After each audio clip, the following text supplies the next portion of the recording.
इस प्रकार से सुग्रीव का हित करने वाले कपिराज हनुमान जी ने लंकापुरी में प्रवेश कर मानो शत्रुओं के सिर पर अपना बायां पैर रख दिया। वे राजमार्ग का आश्रय ले उस रमणीय लंकापुरी की ओर चले। वहां पर स्वर्ण निर्मित विशाल भवनों में दीपक जगमगा रहे थे। कहीं नृत्य हो रहा था और कहीं सुरा पीकर मस्त हुए राक्षस अनर्गल प्रलाप कर रहे थे। हनुमान जी ने देखा कि बहुत से राक्षस मंत्रों का जाप करते हुए स्वाध्याय में तत्पर थे। कोई जटा बढ़ाए तो कोई मूड़ मुड़ाए। रावण के अनेक गुप्तचर भी उन्हें दृष्टिगत हुए।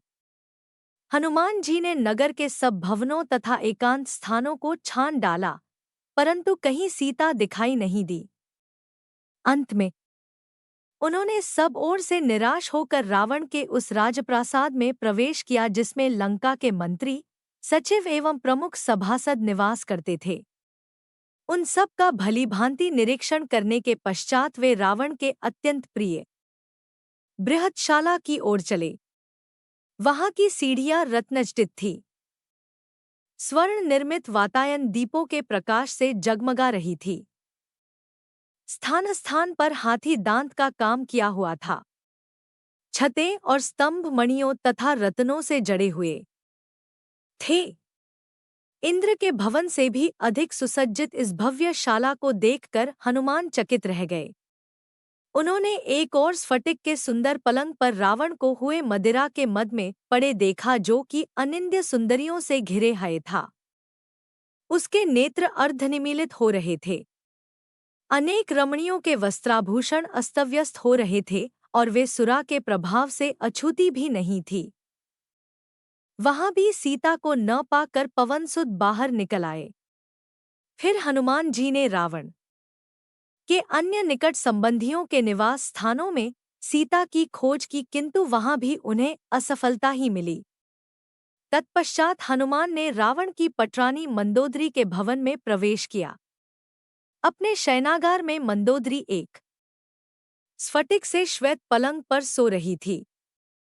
उसके शैया के चारों ओर रंगबिरंगी सुवासित पुष्पमालाएं झूल रही थी। उसके अद्भुत रूप, लावण्य, सौंदर्य एवं यौवन को देखकर हनुमान के मन में विचार आया, संभवतः यही जनकनंदिनी सीता है। परंतु उसी क्षण उनके मन में एक और विचार उठा कि ये सीता नहीं हो सकती, क्योंकि रामचंद्र जी के वियोग में पतिव्रता सीता न तो सो सकती है और न इस प्रकार आभूषण आदि पहनकर श्रृंगार ही कर सकती हैं। अतएव यह स्त्री अनुपम लावण्य में होते हुए भी सीता कदापि नहीं है। यह सोचकर वे उदास हो गए और मंदोदरी के कक्ष से बाहर निकाये। अकस्मात वे सोचने लगे कि आज मैंने पराई स्त्रियों को डोट अस्तव्यस्त वेश में सोते हुए देखकर भारी पाप किया है। वे इस पर पश्चाताप करने लगे। फिर यह विचार कर उन्होंने अपने मन को शांति दी कि उन्हें देखकर मेरे मन में कोई विकार उत्पन्न नहीं हुआ, इसलिए यह पाप नहीं है। फिर जिस उद्देश्य के लिए मुझे भेजा गया है उसकी पूर्ति के लिए मुझे अनिवार्य रूप से स्त्रियों का अवलोकन करना पड़ेगा। इसके बिना मैं अपना कार्य कैसे पूरा कर सकूंगा। फिर वे सोचने लगे, मुझे सीता जी कहीं नहीं मिली। रावण ने उन्हें मार तो नहीं डाला? यदि ऐसा है तो मेरा सारा परिश्रम व्यर्थ गया। नहीं, मुझे यह नहीं सोचना चाहिए। जब तक मैं लंका का कोना कोना न छान मारूं, तब तक मुझे निराश नहीं होना चाहिए। यह सोचकर अब उन्होंने ऐसे ऐसे स्थानों की खोज आरंभ की जहां तनिक भी असावधानी उन्हें यमलोक तक पहुंचा सकती थी।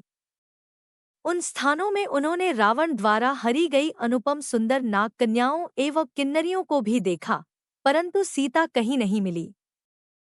सब ओर से निराश होकर उन्होंने सोचा, मैं बिना सीता जी का समाचार लिए लौटकर किसी को मुख नहीं दिखा सकता, इसलिए यहीं रहकर उनकी खोज करता रहूंगा अथवा अपने प्राण दे दूंगा। यह सोचकर भी उन्होंने सीता को खोजने का कार्य बंद नहीं किया।